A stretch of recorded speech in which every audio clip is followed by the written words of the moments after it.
C'est à Givors, au sud de Lyon, que Warren entame sa tournée des ronds-points ce samedi matin. Tous situés dans ces zones périurbaines où la mobilisation des Gilets jaunes a connu son essor il y a un an. Et pour le premier anniversaire du mouvement, cet étudiant de 24 ans se veut optimiste. Bien sûr qu'il va y avoir plus de monde que ces dernières semaines et surtout, en fait, à chaque point de passage, on va grandir.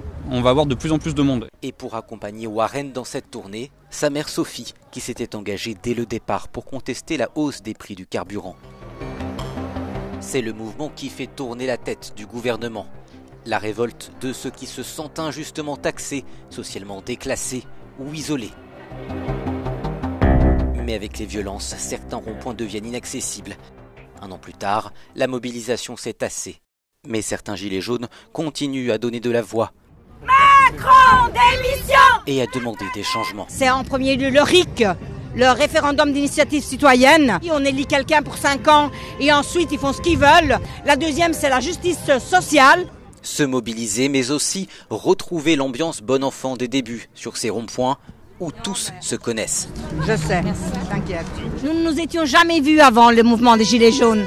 Regardez la solidarité. Voilà. C'est une grande famille, les Gilets jaunes. Une grande famille que certains ont peu à peu quittée, quand d'autres sont restés. C'est le cas de Warren et de sa mère que nous retrouvons sur un autre rond-point. En un an, Sophie est tombée davantage encore dans la précarité. Cette ancienne fonctionnaire, séparée, s'est trouvée forcée de retourner vivre chez ses parents avec son fils étudiant.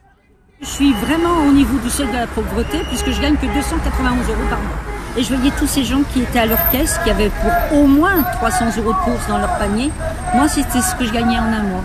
Vous savez ce que j'ai fait? Je me suis mis dans un coin et j'ai pleuré toute seule en silence. Et j'en avais honte. Honte d'avoir travaillé pour l'État et d'avoir que 291 € par mois. Une somme de galères et d'individus plus ou moins homogènes, seule manière parfois de rompre l'isolement. Mais en un an, ces petits groupes se sont parfois éparpillés entre périphérie et centre-ville, ce qui a pu jouer sur sa capacité à se mobiliser dans la durée. Malgré les interventions régulières de la police et une forme de lassitude, le mouvement des Gilets jaunes voulait montrer qu'il a encore des choses à dire. Même s'il est à la croisée des chemins, la politisation n'a pas fonctionné.